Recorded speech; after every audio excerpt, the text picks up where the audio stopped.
ছাদ বাগানে পুদিনা নিতে এসে দেখি পুদিনার কত সুন্দর ফুল ফুটেছে। একটু পাতা নিয়ে নিচে চলে এলাম। চাটু গরম করে নিয়েছি, একটু গোটা জিরে গরম করে গুঁড়ো করে নেবো, দই দিয়ে রায়তা বানাবো।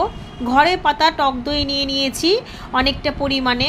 এবার একটু জল দিয়ে ফেটিয়ে নেবো। তার মধ্যেই মশলাগুলো রেডি করে নিয়েছি। পুদিনা পাতা কুচিয়ে নিয়েছি, পেঁয়াজ কুচিয়ে নিয়েছি, লঙ্কার গুঁড়ো, গোলমরিচ গুঁড়ো আর ওই জিরে গুঁড়োটা নিয়ে নিয়েছি। সামান্য একটুখানি জল দিয়ে নিলাম। খুব ভালোভাবে ফেটিয়ে নেবো যাতে কোনো জায়গাতেই যেন ডালা পাকিয়ে না থাকে।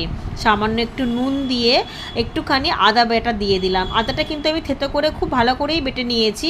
তারপর দিলাম একে একে সমস্ত উপকরণগুলো। এই দেখুন কতটা সুন্দর হয়েছে, ব্যাস আর কোনো কিছুই করতে লাগবে না। সাথে দুটো গোলা রুটিও বানিয়ে নিয়েছি। ছেলে আর আমি টিফিন করব। একটুখানি খেজুর আর একটুখানি কলা নিয়ে নিয়েছি।